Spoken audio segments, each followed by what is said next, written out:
Hello दोस्तों, आशा करता हूँ कि आप सब ठीक हो, खुश हो, वेल हो, फाइन हो, गुड हो। तो फिर हम इस वीडियो लेक्चर में खास करके how is India streamlining the pharma sector. तो फार्मा सेक्टर में कैसे इम्प्रूवमेंट हो रहा है, उसका ब्लूप्रिंट क्या है, उसका सेक्टरल इम्प्रूवमेंट क्या है, उसका जो हम मान सकते हैं कि पॉइंट वाइज की नोट्स हाईलाइट्स क्या क्या हो सकता है। तो उसी के बारे में May 12 में दिया गया एनालिसिस को हम थोड़ा बहुत डिस्कस करेंगे, और उसके साथ साथ जो भी क्वेश्चन आंसर सेशन है, राइट। सो एक क्वेश्चन या फिर दो क्वेश्चन जो कि डिफरेंट प्रीलिम्स में आ चुका है, उसके बारे में भी हम डिस्कस करेंगे। So please watch the video till the end, ठीक है।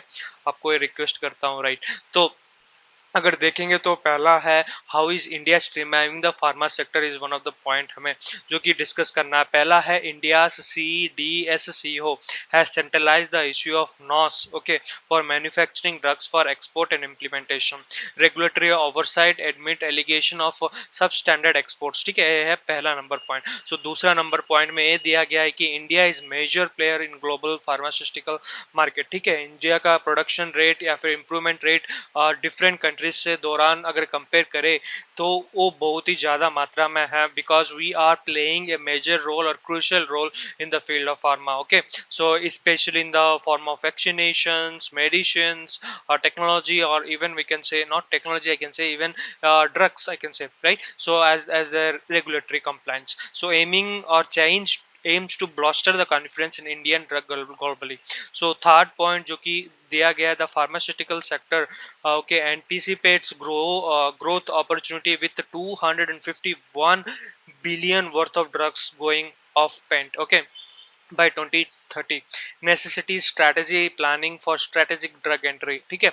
वो भी हम थर्ड नंबर पॉइंट में मान सकते हैं कि कितना एंटिसिपेशन ग्रोथ हो सकता है, which is nearly about 251 billion, okay, by 2030.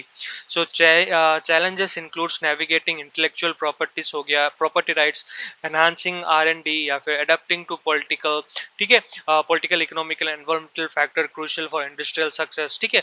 ये भी है वेरी क्रूशियल पॉइंट।